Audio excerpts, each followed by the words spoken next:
오늘 하나님 말씀은 신약 성경 사도행전 제4장입니다. 사도행전 제4장 먼저 5절부터 10절까지 있고 그 다음에 18절부터 22절까지 말씀을 봉독하겠습니다. 먼저 5절입니다. 이튿날 관리들과 장로들과 서기관들이 예루살렘에 모였는데 대제사장 안나스와 가야바와 요한과 알렉산더와 및 대제사장의 문중이 다 참여하여 사도들을 가운데 세우고 묻되 너희가 무슨 권세와 누구의 이름으로 이 일을 행하였느냐? 이에 베드로가 성령이 충만하여 이르되 백성의 관리들과 장로들아 만일 병자에게 행한 착한 일에 대하여 이 사람이 어떻게 권을 받았느냐고 오늘 우리에게 질문한다면 너희와 모든 이스라엘 백성들은 알라. 너희가 십자가에 못 박고 하나님이 죽은 자 가운데서 살리신 나사렛 예수 그리스도의 이름으로 이 사람이 건강하게 되어 너희 앞에 섰느니라. 아멘. 그 다음에 18절부터입니다. 그들을 불러 경고하여 도무지 예수 이름으로 말하지도 말고 가르치지도 말라 하니 베드로와 요한이 대답하여 이르되 하나님 앞에서 너희의 말을 듣는 것이 하나님의 말씀을 듣는 것보다 옳은가 판단하라. 우리는 보고 들은 것을 말하지 아니할 수 없다 하니 관리들이 백성들 때문에 그들을 어떻게 처벌할지 방법을 찾지 못하고 다시 이어하여 놓아 주었으니 이는 모든 사람이 그 된 일을 보고 하나님께 영광을 돌림이라. 이 표적으로 병난 사람은 40여 세나 되었더라. 아멘. 사랑과 축복의 메시지 나누겠습니다. 사랑과 축복합니다. 사랑과 축복합니다. 네. 오늘은 신약성경 사도행전 4장 5절부터 10절 그리고 18절부터 22절에 있는 말씀을 중심해서 믿음의 역사라는 제목으로 말씀을 선포하고자 합니다. 여러분, 지난 화요일, 즉 3월 1일은 우리 민족과 한국 기독교 역사에 잊지 못할 3.1절이었습니다. 왜냐하면 1919년 3월 1일 3.1 운동은 우리 기독교인들을 중심으로 해서 일어난 기독교 중심의 애국 운동이었기 때문입니다. 사실 오늘날 우리 정치인들이 아무리 나라 사랑을 떠벌려도 과거 우리 기독교인들만큼 나라를 사랑하지는 않았을 것입니다. 왜냐하면 우리가 기독교인이기 때문에 우리들의 입장에서 말하는 것이 아니라 바로 역사가 증명하고 있기 때문에 그렇습니다. 특별히 우리나라가 일본의 지배를 받고 있던 시절 민족의 독립을 위해서 해외에서나 혹은 국내에서 독립운동을 하는 많은 사람들이 있었는데 그들은 1919년 3월 1일을 독립선포의 날로 정하고자 한 것입니다. 그래서 독립선언문을 작성하고 거기에 서명을 하는데 많은 사람이 망설였습니다.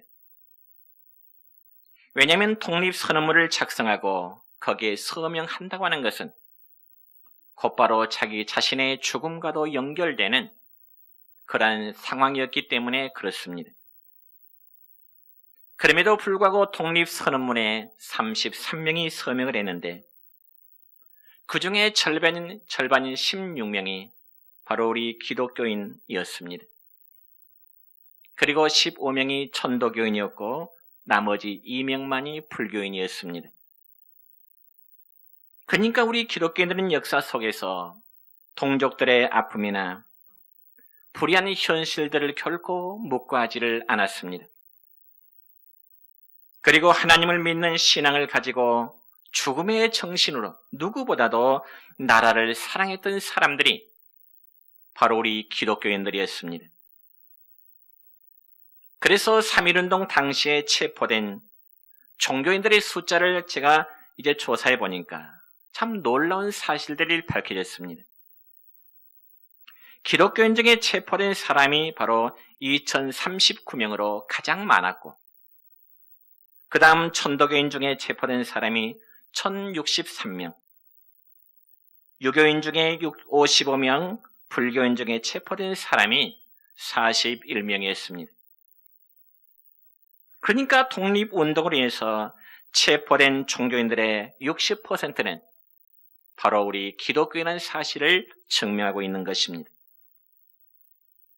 여러분이 잘 아시는 인물 가운데 당시의 유관순이라는 여성은 그 당시 선교사의 전도로 예수님을 영접하고 이화여고에 재학 중이던 당시에는 어린 학생이었습니다.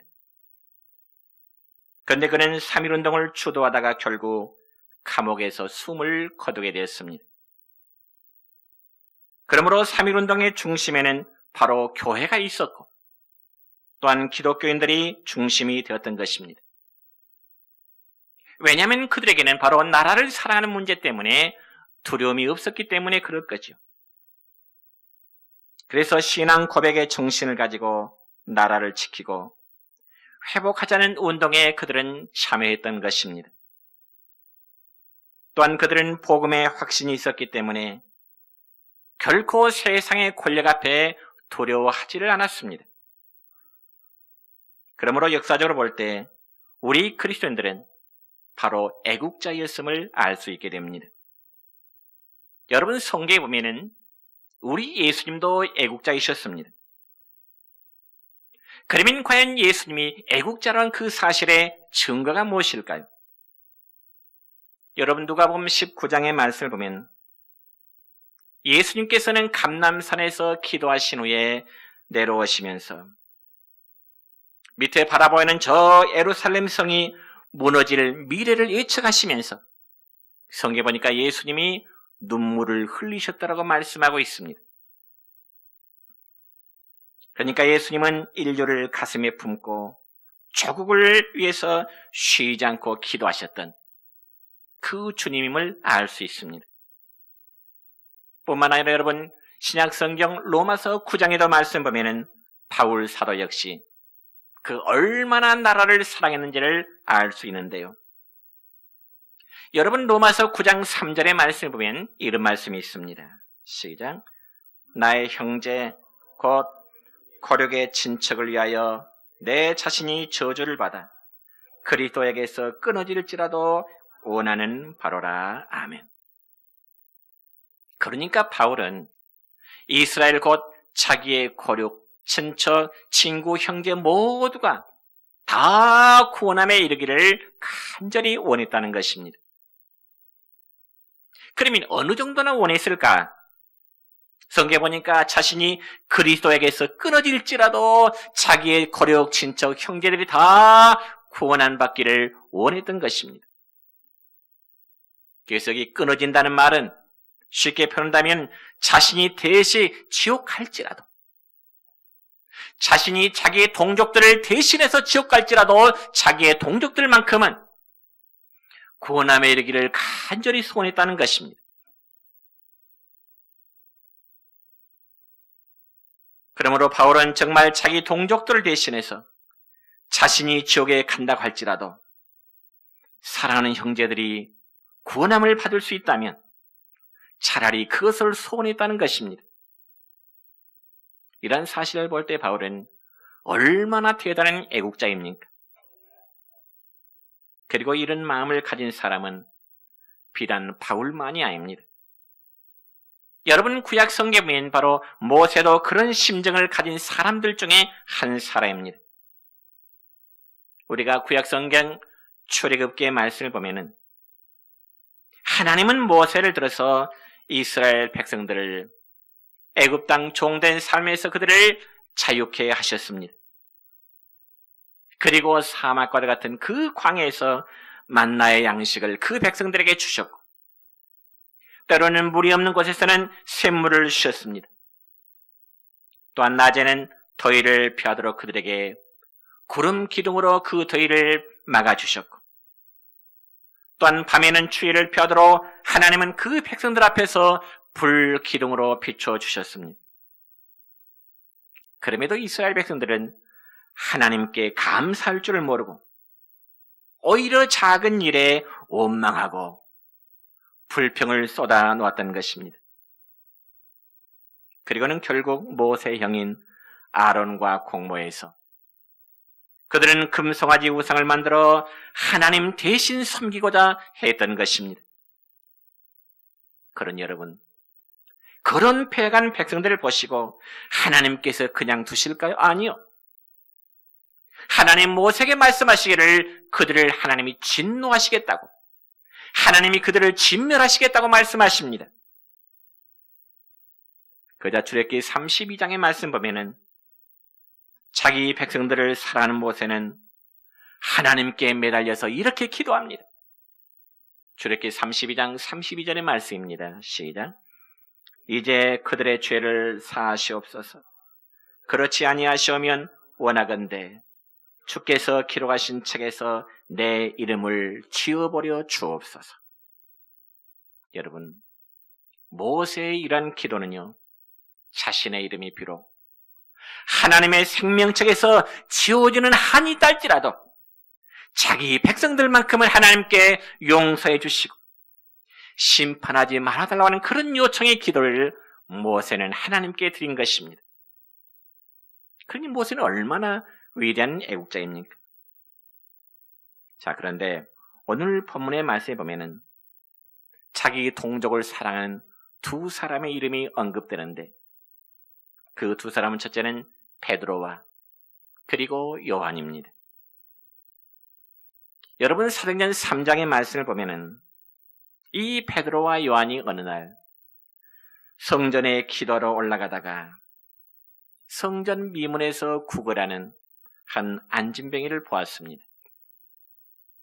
그자 그 안진뱅이는 베드로와 요한을 향하여 손을 내밉니다. 물론 그가 손을 내민 것은 돈이라든지 혹은 먹을 수 있는 음식, 빵을 기대하였기 때문이겠죠. 그렇지만 베드로와 요한에게는 돈이나 빵이 없었습니다. 그리고 가진 것이라고 하는 오직 예수 그리스도 그분뿐이었습니다. 그래서 사도행전 3장 6절의 말씀을 보면 이런 말씀이 기록됩니다. 시작. 은과 금은 내게 없거니와 내게 있는 이것을 내게 주노니 나사렛 예수 그리스도의 이름으로 걸으라. 아멘. 그러면 이처럼 나사렛 예수 그리스도의 이름을 안진뱅에게 선포한 그 결과는 어떠했을까요? 성경에 보니까 그 안진뱅의 발과 발목에 힘이 생겨서 뛰어서서 걸으며 그가 성전에 들어가서 하나님을 찬양했다라고 기록되어 있습니다. 그저 많은 사람들이 안진뱅이의 치유 사건 이야기를 듣고 이제 베드로와 요한에게 몰려들게 된 것입니다. 한마디로 신통방통했겠죠.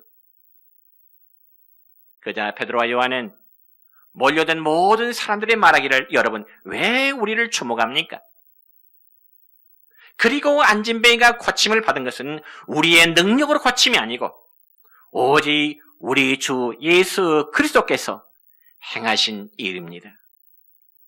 이렇게 증언하게 됐습니다. 그자 그 말씀을 듣고 변화받고 회개한 무리가 성경에 보니까 남자만 5,000명이 되었더라고 말씀합니다. 그러니까 남녀 모두를 합치면 약 10,000명이 훨씬 넘는 무리들이 예수님을 영접하게 되는 그런 사건이 있었던 거죠. 그런데 여러분 여기에 놀란 사람들이 있습니다. 안진뱅이가 베드로와 요한을 통해서 나사렛 예수 그리스도의 이름의 선포됨으로 그가 일어섰던 것에 대해서 아주 놀란 사람들이 있는데 그들이 누구냐면 바로 사두개인과 바리새인들과 그리고 제사장들이었습니다. 물론 그 그룹들은 당시에 종교 제사장들입니다. 종교 지도자들입니다. 그래서 종교 지도자들은 베드로와 요한이 예수님의 이름으로 병 고치는 사건과 또 그들이 능력 행함으로 인해서 자신들의 종교적 기득권이 무너질 것에 대해서 굉장히 우려를 하게 된 것입니다. 그래서 그들이 생각할 때는 베드로와 요한을 그대로 놔두면 안 되겠다 싶어가지고 그들을 잡아가지고 바로 재판에 회부를 시켰습니다. 물론 그 당시에 재판정은 산헤드린이라고 하는 것인데 그것은 과거 유대인들의 최고 종교 재판소라고도 불리는 것입니다. 그리고 그 산헤드린 공회에는 의장인 대제사장 외에 70명의 공회원들이 있었는데 그들에게는요 아주 막강한 권력이 주어진 것입니다. 그래서 그 시대는 바로 로마의 지배하에 있기 때문에 사람을 죽이는 것 외에는 무엇이든지 할 수가 있었습니다. 그런데 바로 그 법정에 베드로와 요한이 서게 된 거죠. 오늘 본문 7절의 말씀을 읽습니다. 시작. 사도들을 가운데에 세우고 묻되 너희가 무슨 권세와 누구의 이름으로 이 일을 행하느냐. 여러분, 그러니까 베드로와 요한 사도가 안진뱅이를 고쳐 치유한 사건은 너희들이 무슨 권세로 그리고 누구의 이름으로 이러한 능력을 행했냐는 것이죠. 그때 베드로는 주저하지 않고 이렇게 말합니다. 오늘 본문 10절의 말씀입니다. 시작. 너희가 십자가에 못 박고 하나님이 죽은 자 가운데서 살리신 나사렛 예수 그리스도의 이름으로 이 사람이 건강하게 되어 너희 앞에 섰느니라. 아멘. 그리고 베드로의 증언과 함께 고침받은 안진뱅이가 옆에 있기 때문에 그 사실을 부정할 수가 없습니다. 그러자 난처해진 공연들은 베드로와 요한을 위협하면서 오늘 본문 18절의 말씀 보니까 또 이렇게 말합니다. 시작. 그들을 불러 경고하여 도무지 예수의 이름으로 말하지도 말고 가르치지도 말라. 여러분, 그렇다면 이러한 공연들의 판결에 대해서 베드로와 요한이 고맙다고 앞으로 절대로 예수 이름 말하지 않겠노라고 기분 좋게 나왔을까요? 오늘 본문 19절과 20절의 말씀 볼까요? 시작. 하나님 앞에서 너희의 말을 듣는 것이 하나님의 말씀을 듣는 것보다 옳은가 판단하라. 우리는 보고 들은 것을 말하지 아니할 수 없다 하니. 아멘. 여러분, 이 말씀 보면 베드로와 요한은 공회의 판결에 대해서 조금도 굴복하지 않았습니다. 그러면 어떻게 그럴 수가 있었을까요? 먼저 하나님께 찬양합니다.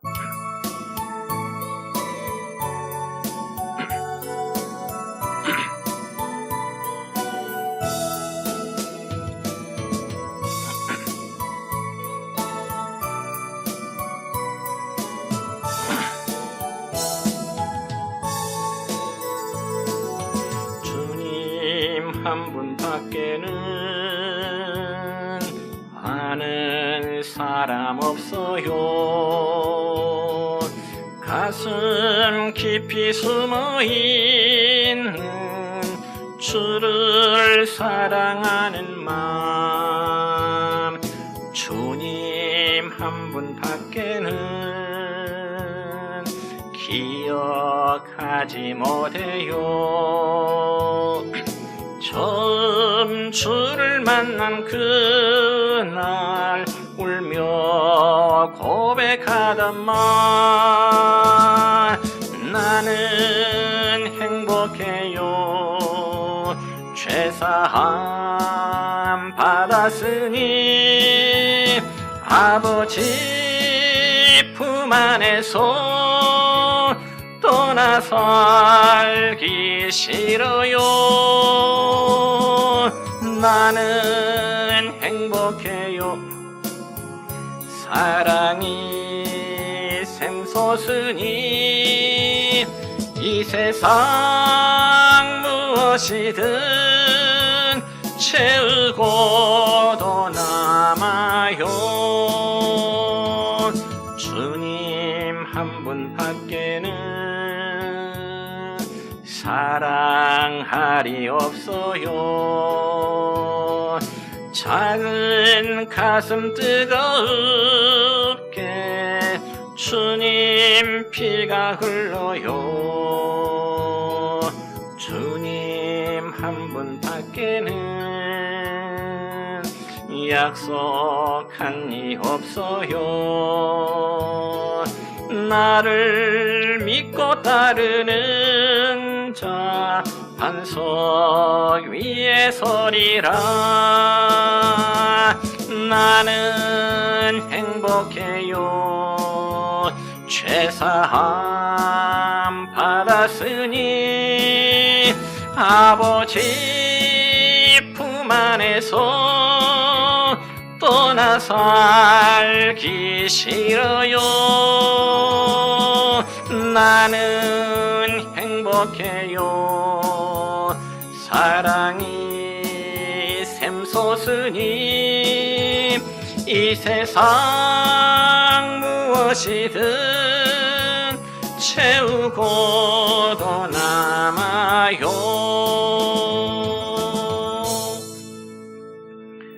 두 번째로 베드로와 요한은 진리 안에 있었기 때문에 그들이 강하고 담대할 수가 있었습니다.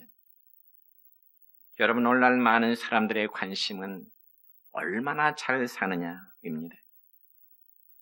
그래서 얼마만큼의 부동산을 가지고 있느냐, 때로는 어떤 차종을 타고 다니냐,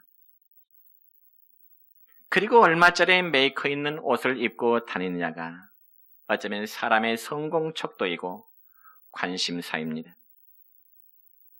그러나 정말 잘 산다는 것은 무엇을 말할까요? 여러분, 그것은 바르게 사는 것이고 의롭게 사는 것이고 옳게 사는 것임을 믿으시기 바랍니다. 그래서 참으로 진리 안에서 살아가는 사람은 강하고 담대할 수가 있습니다. 그래서 세상에는 많은 진리가 있습니다. 다시 말씀드려서 도덕적인 진리가 있고요, 자연과학적인 진리가 있는가 하면은 때로는 사회적인 진리도 있습니다. 그렇지만 최고의 진리는 바로 예수 그리스도이십니다.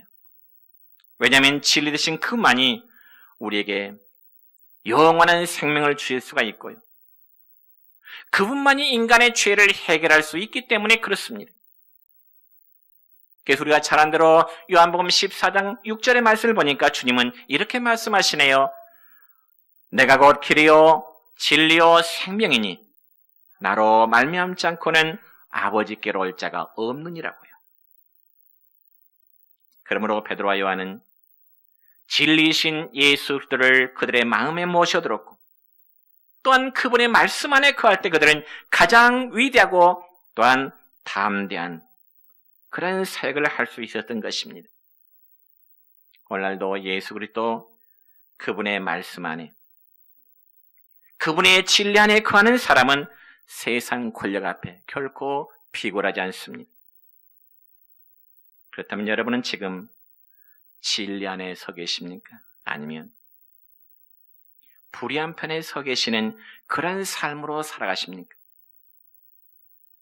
여러분, 구약성경 열왕기상 18장의 말씀을 보면은 엘리야 선지자는 갈멜산에서 바알 선지자 450명과 아세라 선지자 400명 앞에 서서 백성들 향해서 이렇게 선포합니다. 열왕기상 18장 21절 말씀입니다. 시작. 너희가 어느 때까지 둘 사이에서 머뭇머뭇하려느냐?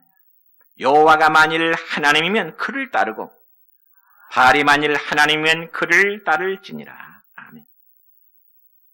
그러니까 여호와 하나님을 섬김이 그것이 진리라면 그 길을 따르고, 만약 바알의 우상이 참 진리라면 그 길을 따르라는 말인 것입니다. 그러면서 어정쩡하게 머뭇거리지만 하는 것입니다. 어정쩡하게. 여러분, 우리 신앙생활은 어정쩡하면 안 됩니다. 왜냐하면 세상 길은 진리 아니면 비진리이기 때문에 그렇습니다. 그래서 여호수아 24장 15절의 말씀 보면 여호수아 역시 자기 백성들을 향해서 오늘 너희가 섬길 자를 분명히 선택하라고 공고하는 말씀이 있습니다. 다시금 오늘 본문 19절의 말씀 보면은 베드로 사도는 공연들 앞에서 말하기를 하나님 앞에서 너희들의 말을 듣는 것이 하나님의 말씀을 듣는 것보다 더 옳은가 판단해라. 하나님 앞에서 당신들의 말을 듣는 것이 옳겠느냐? 하나님 앞에서 그분의 말씀을 듣는 것이 옳겠느냐? 그러니 베드로와 요한을 신문하는 공의원들은 한마디로 놀라움을 금할 수가 없습니다. 그래서 본문 13절에 보면 공의원들은 착각하기를 베드로와 요한이 담대하게 말을 보고 이상히 여겼다고 생각했습니다. 왜냐하면 베드로와 요한은 원래 갈릴리 바다에서 고기나 잡는 어부 출신입니다. 오늘날로 말하자면 가방끈이 짧은 사람입니다. 배우지 못한 무식한 사람들을 생각했는데 이 베드로와 요한의 입에서 나오는 말은 그것이 문제가 아니었습니다. 참으로 그들은 진리 안에서 강하고 담대했습니다. 그럼 오늘날 우리 성도들도 많이 배우지 못했다 할지라도 그리고 많이 가지지 못했다 할지라도 진리 안에 있는 자가 가장 강할 수 있다는 사실 믿으시길 바랍니다. 세 번째로 베드로와 요한이 위험 앞에서도 굴복하지 않으면 그들의 마음이 하나 되었기 때문에 그렇습니다. 여러분, 베드로와 요한은 서로 협력자입니다. 그래서 본문 20절의 말씀 보면은 우리는 보고 들은 것을 말하지 아니할 수 없다고 말합니다. 분명히 보고 분명히 들은 사실을 우리는 전하지 않을 수 없다는 겁니다. 그러니까 그들은 한 가지 생각으로 서로 일치된 의견을 가지고 있었습니다. 만약 두 사람 중에 한 사람이라도 흔들렸다라면 그들은 그렇게 당당할 수가 없겠지요. 여러분, 오늘날도 그렇습니다. 마음과 뜻이 모아질 때 우리는 강한 하나님의 군사가 될 수 있습니다.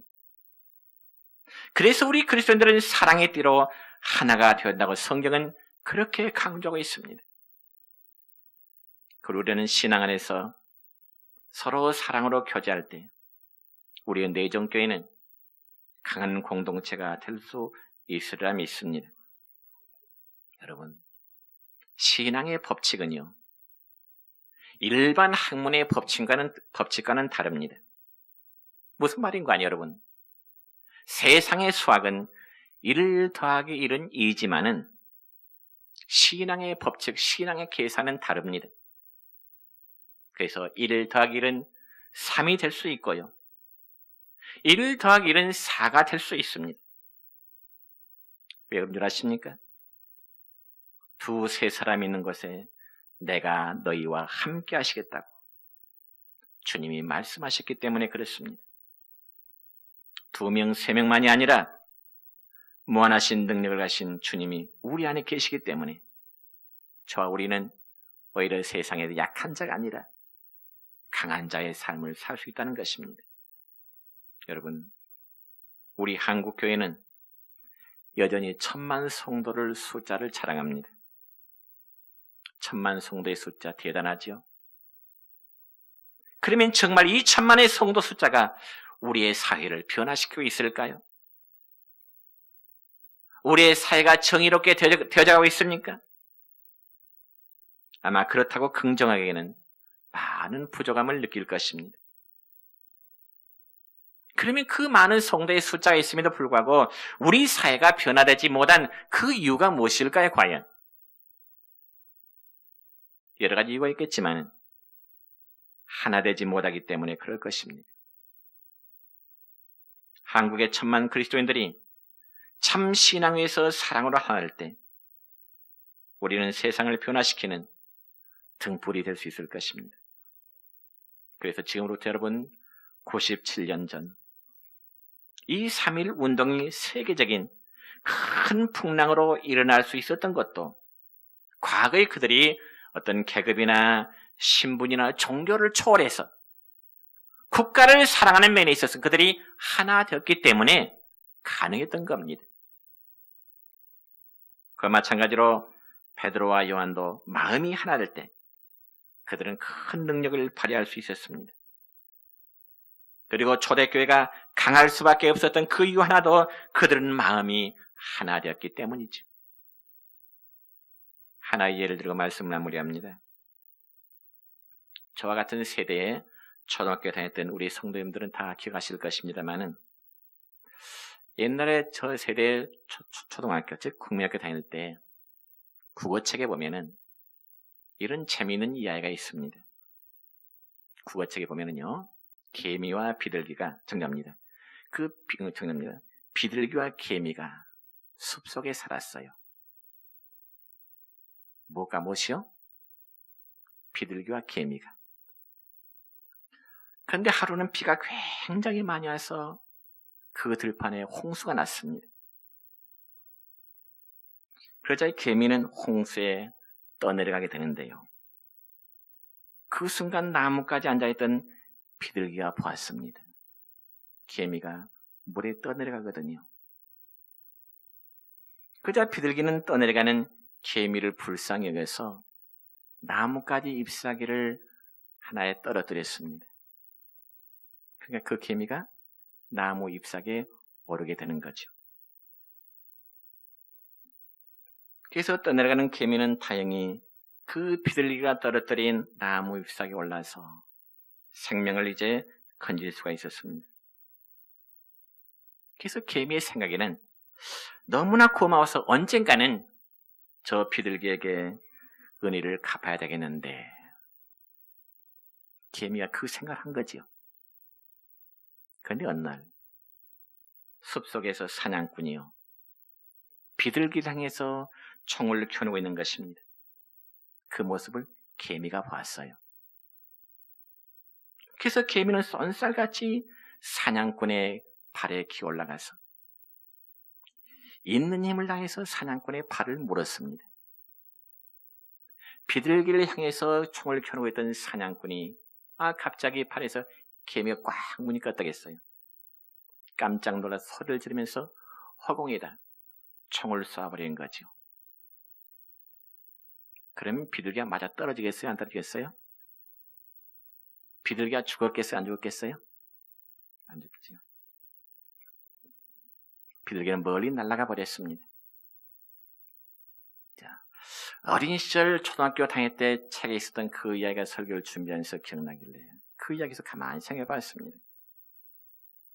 미물의 곤충일지라도 그들이 은혜를 알고 서로의 힘을 합칠 때 큰 능력을 발휘할 수 있었던 것처럼